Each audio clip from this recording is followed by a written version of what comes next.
அதன் பிறகு இன்று இரவு என்னுடைய ஃபெலோஷிப் மேல் படிப்புக்காக 3 மாத காலம் ஆக்ஸ்போர்டு பல்கலைக்கழகத்துக்கு செல்ல இருக்கின்றேன்.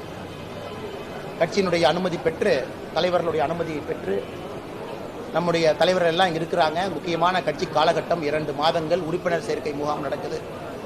மறுபடியும் கிளை தலைவர்களிலிருந்து மாவட்ட தலைவர்கள் வரைக்கும் எலெக்ஷன் நடத்தணும். அதெல்லாம் எங்களுடைய தலைவர்கள், அன்பு தலைவர்கள் எல்லாம் பார்த்துக்குவாங்க. மூத்த தலைவர்கள் இருக்கிறாங்க, தொண்டர்கள் இருக்கிறாங்க. இது நானும் ஒரு 3 மாத காலம் தூரத்தில் பயணம் செய்ய வேண்டிய ஒரு கட்டாயம் இருக்குது. என்னுடைய வாழ்க்கையில் முதல் முறை இது.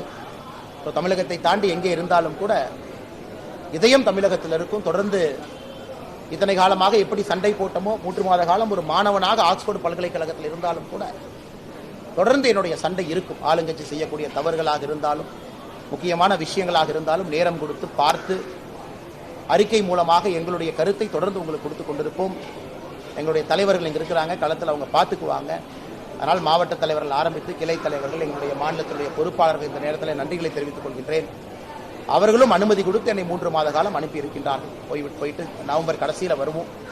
நிச்சயமாக தமிழகத்தில் ஒரு அரசியல் மாற்றம் வரும்பொழுது இன்னும் தீர்க்கமாக வர வேண்டும் என்பது என்னுடைய ஆசை. படிப்பதற்கு, சிந்திப்பதற்கு எல்லாம் ஒரு வாய்ப்பு. அதையும் பத்திரிகை நண்பர்கள் மூலமாக எங்கள் தொண்டர்களுக்கு இந்த நேரத்தில் தெரியப்படுத்திக் கொள்கின்றோம்.